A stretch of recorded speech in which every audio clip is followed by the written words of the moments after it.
You wouldn't think it'll be happen to a man. It will be more to a woman. Me being an African American and 6'3", they probably in there thinking, what is he doing? Why is he making this up? He making it a bigger deal than it's supposed to be. No, it needs to be said because this happens all the time to soldiers in every branch. 34-year-old Rayshawn Lagarde spent years keeping the trauma and pain of his sexual assault bottled up inside. But those days are over. When I decided to join the military, join the Army, and serve our country, protect our nation, protect our weak, I never thought I'll be leaving this way, leaving weak myself. I never thought I would have nightmares. I never thought I'd be on sleep medication, PTSD medication. Lagarde grew up in Lorain. Shortly after graduating from college, he decided he wanted to join the Army. I wanted discipline. I wanted to be part of a family. So in 2012, at 23 years old, he did just that.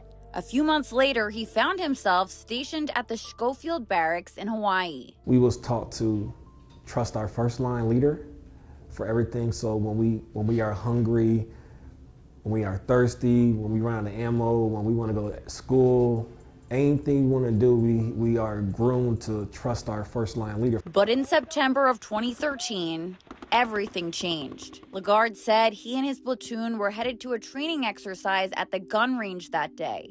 I remember walking up to the Humvee, the vehicle, and my first line was walking past me, and we had our weapons in the low and ready. As he walked past me, I say, hey, he decided to sexually inappropriately touch me, assault me. The seconds felt like days, like what just happened. And it wasn't in a sportsmanship way. The parts that was grabbed and it was held on to, and you lost part of my manhood, part of me, and I can never get back. Lagarde said he immediately reported what happened to his platoon sergeant. All was said was, we'll look into it. And I said, okay, because I trusted that my organization at that time would do that. But Lagarde claims his leadership swept what happened to him under the rug. And for nearly a year, he was desperate and even considered suicide. Coming up in part 2, I'll tell you what it took for the Army to finally launch an investigation. Kelly Kennedy, 19 News.